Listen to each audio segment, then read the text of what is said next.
I'm like you. We don't know what's going on. They're not really telling us. So you know what, George? That's it. I'm not taking anything at all. And if I do, I'm going to the herb pantry. Well, nothing wrong with natural supplements to boost your immune system, Mary. Exactly. Vitamin C and all that other stuff. Exactly. Echinacea. And that's where I'm going now. And I would say, here's the thing, jaws and paws, cover your face and wash your hands. I'm told that the masks really don't work too well, Gary. Maybe it's done just to scare people. I don't know. Well, the mask is going to give you a little bit of protection. I think the most protection is that somebody coughs in your face or whatever. In 1918, in Philadelphia, in the hospitals, they were handling people that were dying with the 1918 virus, and they were very, very good at washing their hands, and they wore cloth face masks, and no one got ill that followed that protocol. I wonder who made money not buying the Mexican peso, because apparently that has just dwindled. Well, the Mexican economy, $12 to $15 billion a year is tourism. And that's going to be decimated for now, so I wonder what the motive is there. I have no idea. In fact, I'm wondering if we're getting all the information from Mexico because, quite frankly, you don't want to shoot yourself in the other foot. So there's just something weird here. I can't put my finger on it. Ammunition shortage, the release of... accidental release of the virus, then vials missing from Fort Detrick. It's weird. It could be the fourth rider of the apocalypse. I don't know. I thought I would never hear you say that, Gary. What's happening to you? I'm sorry, but the fourth rider of the apocalypse is given, the last sentence says he's given domain to rule with death, disease, and the beasts of the earth. Let's go to Denver. Seth, first-time caller. Hi, Seth. Hi, how you guys doing? We're great. I'm enjoying the show. Thank you. You're welcome. I just wanted to ask a question. Read an article in Siam a while back, actually a couple of years back, that said that we were vaccinating ourselves to death and that vaccines actually make us weaker and make viruses mutate. And I wondered if, some people would survive this without vaccines and if that's a true statement. You can survive this without a vaccine as long as you stay away from, getting contaminated. That's the big thing. Gary, I can't remember when I had the flu shot. Maybe as a kid. I can't remember. I haven't had the flu. I've come down with maybe worse, a little fever for 24 hours over the last 7-8 years. And that has to do with, like I said, that GM sub-blood type, which kind of helps define what your reaction is going to be to it. Our problem is just with the normal flu vaccine, by the time the normal flu vaccine is out, that virus has already mutated and changed. I've been doing this show for almost full time, 6.5 years now. Knock on wood. I've missed one day because of an illness. That was it, just one day. I had a cold that night and I couldn't talk. And other than that, thank God. Well, and I don't take the vaccine. That's my point. Well, yeah, and for example, the Salk vaccine that came out to cure polio. Everyone got their Salk vaccine shots, and then Sabin Oral came out, and we went to the oral. It wasn't until about 20 years later that somebody went back and looked at the Salk vaccine and saw that it was contaminated with a monkey virus. Exactly, which I probably have in my system because I came from that era. And if we would have continued to get those shots, at my age now, we'd be coming down with neurological problems. Dagsboro, Delaware. David, east of the Rockies, you're up with Gary Ridenour. Hey, George, how's it going? Good, Davey. Hey, I got a question for your guest.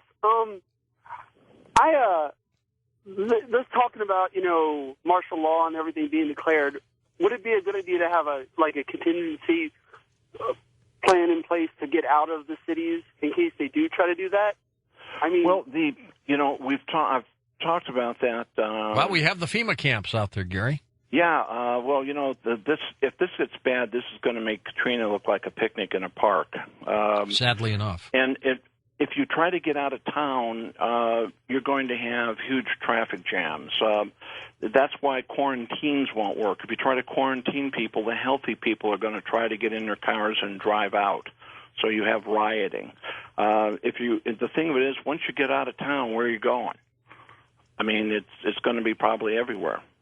So your best thing is to stay, hole up and just wait for it to go through. It'll go through your town in about 10 days. Am I being a moron here because I just don't think it's going to be that big? No, I mean, you're entitled to your opinion, too. I think that what I'm seeing right now is that we're in a forest and a couple of trees have caught on fire, and the federal government is going, it's okay, that's only a couple trees on fire. Don't worry, folks, we're okay. And, they're not telling you that it's the beginning of a forest fire. I guess what bothers me, Gary, is because there's so much distrust in so many things over the last several years that this could still be just another one of those things. I doubt it. I think that this is the real deal. My gosh, we just ended the first 100 days of the presidency, and the president just came out and told everybody that it's here, but things aren't too bad. And that's kind of like somebody telling you that the government comes out and says, you say, hey, is my house on fire? And the government goes, well, it's really warm in there. They just use different words to tell you that something bad is happening. Somebody somewhere in some lab has mixed some of this together. Avian, human. There were 300 laboratory accidents in what are called level 4 laboratories last year. These are the ones where people are in spacesuits and stuff. 2 days ago, I think it was in England, they were euthanizing a chicken that had the bird flu, and a woman stuck herself with a needle, and somebody in the same room doing something else stuck himself. 5 years ago, story, CDC to mix avian, human flu viruses in a pandemic study. How do we know they didn't do this and something happened? And they added the swine flu to it. Well, the 1918 virus has been reactivated and was distributed to laboratories around the United States, selected laboratories for, quote, experimentation. So there is a possibility that something went wrong somewhere. I'd like to also remark that Michael Osterholm is a very big expert on the avian flu, and he feels that we're in a time of great. What about this situation? President Obama apparently shaking the hand of a man who dies the next day from the virus. You can't get much closer to somebody than that. I know, and he's okay. Yeah, he's okay because one, I'm sure he has good hand washing. He might have had flu-like symptoms, and no one paid any attention to it. And definitely the last thing you want to do is get a blood sample on the president and find out that he's had the flu. They gave him the secret vaccine. Oh, the secret vaccine, of course. No, yeah. I don't think they did. I don't think it's out there. But Gary, we'll find out. What are you working on now? Right now I'm still got the book on pandemicdirect.com. I was offered a screenplay about a pandemic, and I got it through, and it looked like such a real bummer that I decided to just put it on the shelf, right? Because my gosh, who wants to see this movie? And I think I got it back out again. Somebody sent me an email that said, "Paint lamb's blood over your doorway so this virus will pass you." Huh. Well, as long as you stay indoors. As long as you stay indoors, Gary. How do you protect yourself? Build up your immune system. Be smart about things.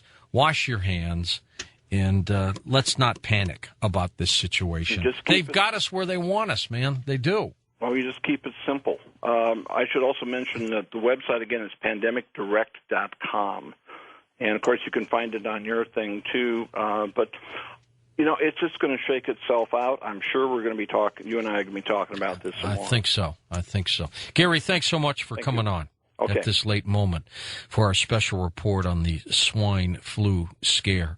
Next hour, Stephen Quayle joins us. We'll bring in Alex Jones as well, and we'll talk about this situation through their perspective. I'll be back in a moment.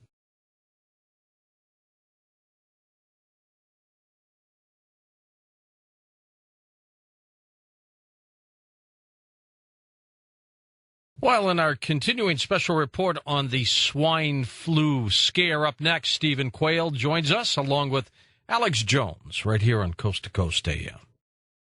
Well, I know how you're concerned about this swine flu situation, so next hour we'll devote the entire hour to taking your calls